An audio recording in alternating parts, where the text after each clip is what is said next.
pretty good stuff, I would say. So let's look a little bit deeper at some of the numbers. So this is our commercial development permits. As you can see, it does include multifamily. It's the way that it's categorized, but it's always been this way. So as you can see, 2019 was a great year. And this is why I got involved right here, so that hopefully I could affect change in an area that I thought Leander needed some help in. Next screen.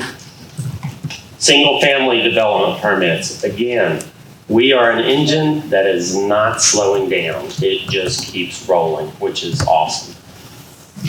Next screen.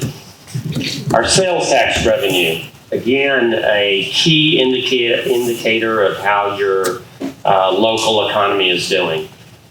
This does not include what we pay to Capital Metro, so really you would take this and double it. And that's if we were able to capture all the money, that's what it would be. So again, definitely going the right direction. Next screen. Total employment, again, going up. That's through Q3, the 2019 numbers, so I would hope by the end of the year that would have gone up as well. Next screen. So where do we go from here? Well, we go higher. Not Colorado higher, but we go much higher. Don't put in an application for an edible store yet. So we are going to go further. Next screen. So March 4th, we have our groundbreaking for Northline development. And this is a $750 million mixed-use development around our TOD, which is where our rail station is. So extremely exciting. This is a game changer for Leander. Absolutely. Next screen. In addition, we've talked a lot about Old Town, and can we make Old Town a true destination? And I believe that we can. And for me, some of the conversations that we had with Capital Metro yielded really something that I don't think a lot of people kind of tied in with this, and that is the ability to ride the train into Leander, have a van, a Cap Metro van waiting for you and take you along a predetermined route in Leander, which is most of Leander, including Old Town. So we now have a way to get from Old Town to the rail station. And as Northline starts to develop, you're going to see more and more people use that, because we can Uber, it is true, but that takes a while, and the walk is probably a mile and a half, 2 miles. And the van service is, I think, going to really help our Old Town development. So stay tuned. Next screen. So as part of that effort to make the Old Town a destination, you really have to think about what people are looking for. One of the biggest words that people are using in retail is experiential. So the idea that it's not about building a store, it's about building an experience, having an experience. Especially millennials, younger people, they want the experience. That's why GoPros are so popular, right? We want to capture the experience. And to me, I think that's what a city should do, should aim for. It's having an experience. I've told people, we're not going to have a town square like Georgetown, but we're going to have one. We're not going to have retail like Cedar Park, but we're going to have it. We're not going to have entertainment like Round Rock, but we're going to have it. And so when you start to add these up, where else can you go where you can get all those things? Because when you go to Georgetown, it's okay once every quarter or something, or, to go to a shopping center that you go to all the time, it's fine. But what's the experience of it? That's what we're trying to build in Leander, and I think we are. Next screen. So every project that we do, I look at in how do we make it better? I think in the past, we tried to kind of legislate how we wanted developments to look like. For myself, when I meet with developers, I'm always asking, what can we do in order to get a better development? So what can we do to make it not cost prohibitive? So putting a fountain in, for instance, this is at Bee Caves. It's around a saltgrass. It's awesome. And I mean, it's, 10, 12 years old, and it's just as good today as it was 12 years ago. Those are the types of developments that I want, and I think Leander wants, the kind where, again, 10 years from now. So, when you're building what we kind of loosely call a strip center, I call it a retail center, let's put an area with trees and chairs outside. Let's recruit a coffee shop. Let's recruit a breakfast shop. Let's get a variety of businesses so that people have more reason to come for breakfast, for lunch, for dinner, and hang out and have a coffee, and they're sitting under a tree and they're looking over the water. That's what Leander could and I think will look like. Again, the experience. If we work with someone and, for instance, build a 2-story rooftop restaurant, that's a game changer. Cedar Park doesn't have one. To my knowledge, Round Rock doesn't. I think Georgetown might be building one, but again, something where maybe you could see the skyline from Austin, and you're sitting out, and maybe it's in Old Town, and you're listening to a music act, coming in every Friday, or one Friday a month. That is what I think is going to bring people back over and over again. Next screen. We definitely had some turnover in staff. I'm extremely happy about who we brought in as our city manager. He is the right man or right now, and there's no doubt in my mind. And it's not a reflection on other people that could have been here in the past, but again, it's kind of like a coach. Sometimes even though a coach may do good at first, maybe after a while, you need to kind of mix things up and change it. And I think that's what we did, and we found the right person. So I'm happy. We need to find a way to help developers, to be partners with the developers, not to give up standards, because as you see, we have standards. But at the same time, we need to make it happen. And we need to make it happen now. As fast as those buildings came up on those drone shots, that's how fast I'd like for them to come up. So, next screen. This is an extremely controversial subject. There are people in my town, people that I serve with, friends that would love to see us out of the service. And when I campaigned 4 years ago for city council, I said I wanted to improve it. And I couldn't for 3 years. But you know what? In the last year, it's improved. And it's improved because we came to the table as a partner and said, if we are going to have this service, we want this service to be excellent service. So guess what? We had a 4-hour gap Monday through Friday, not now. Train every 15 minutes.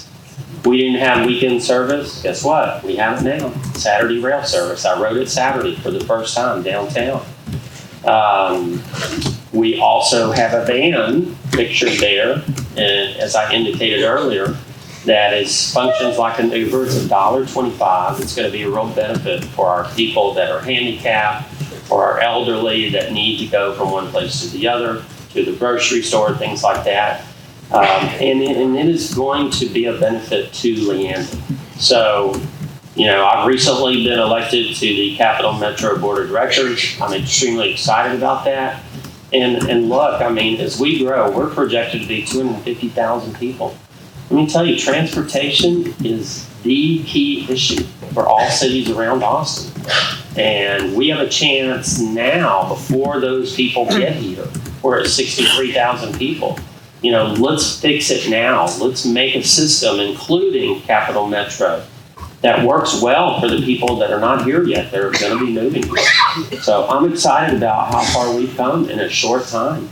And I'm looking forward to it. I think there's a win out there. I think there is a way that small cities can get into the system And we need to look at that and the cost structure so that it doesn't break a city's budget by being a part of something that they should be a part of. Because when I go to Chicago, when I go to New York, it doesn't skip over cities. It should not skip over any city. Every city should be in. So let's find a way to make it affordable where every small city around Austin can be in. Next screen. We've had a lot of restaurants come in, and I'm really excited about it. We have more coming, and honestly, I get calls all the time, and I don't have a place to put them. So when we talk about retail centers and we talk about retail centers coming up, we need them so bad because literally there is no place for them to go. You know, a lot of independent restaurants like we have are looking for a retail space because they can't afford a building starting out. So we need a place for them to go. Next screen. Again, what's the experience look like? This is a retail center in New Braunfels. The one on the right is one in the Colony. So right next to it is a major tollway, but when you're in that restaurant, you're going to feel like you're on a lake. That's what I'd love to see here in the next screen. We're going to think outside the box. We're going to be different. I think we're going to get the kind of projects, the kinds of developments that we're all going to want to be at. Next screen. All centered around entertainment. Because again, you know, we can all go to a movie theater, we can all go to a restaurant, but we can't all go where there's an entertainment for every age, for little kids, for middle schoolers, for high schoolers, for adults, a place you can drop your kids off. And everything's there from music to bocce ball to, you know, lawn games, you name it. Stay tuned. Next screen. We have implemented the right building standards. We will see better looking projects coming. I can promise you. Next screen. 4 new retail centers coming. I wish they'd start right away, but they're coming. Next screen. Higher density is something that we're looking at. You know, of course, we want housing to be affordable.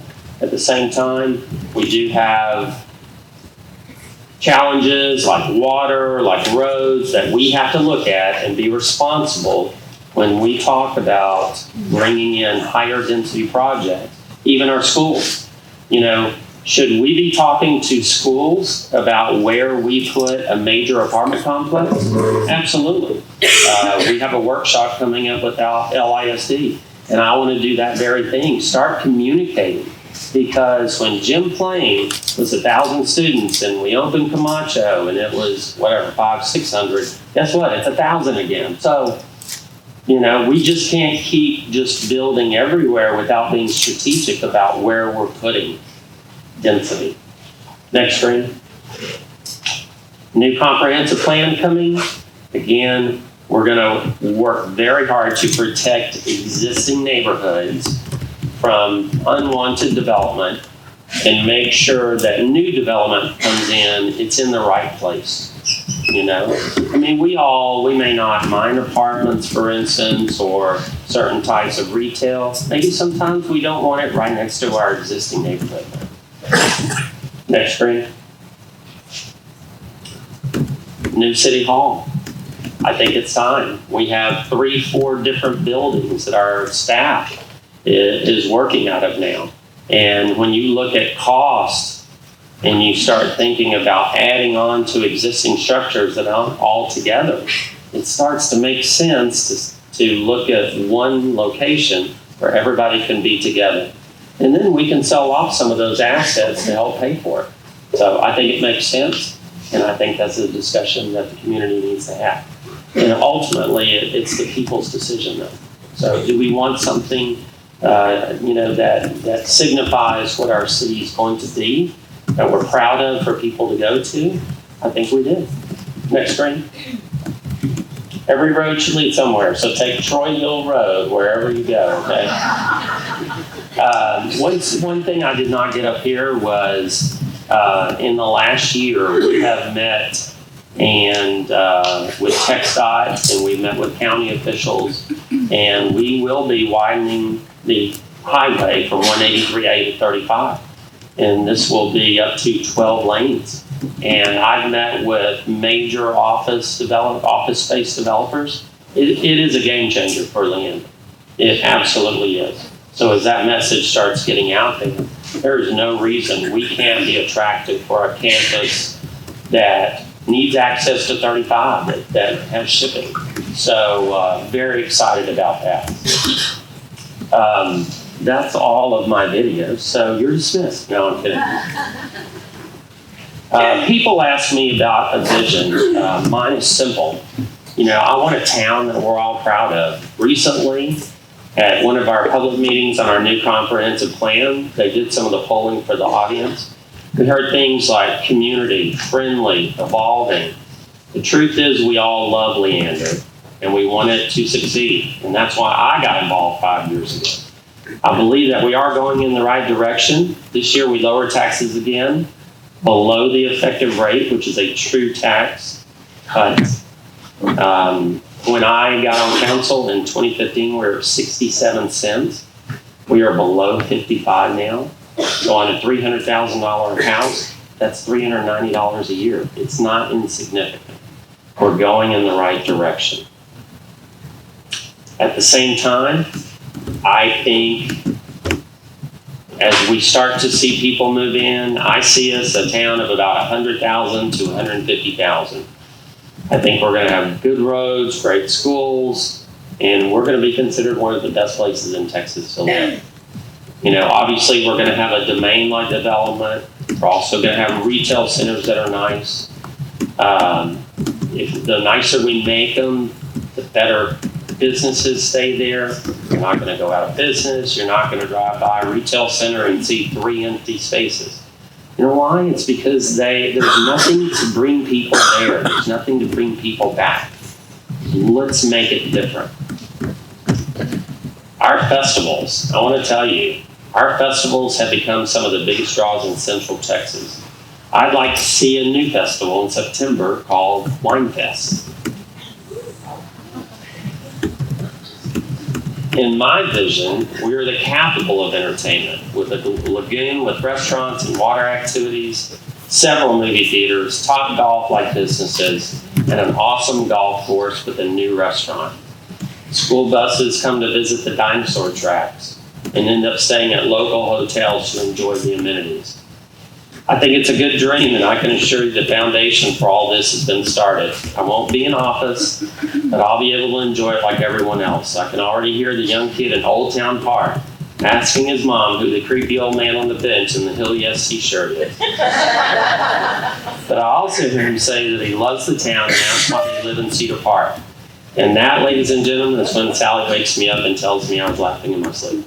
But you do have to wonder why the oldest person to ever live in North America was found in Cedar Park, and yet for her wanted to be known as the Leanderthal lady.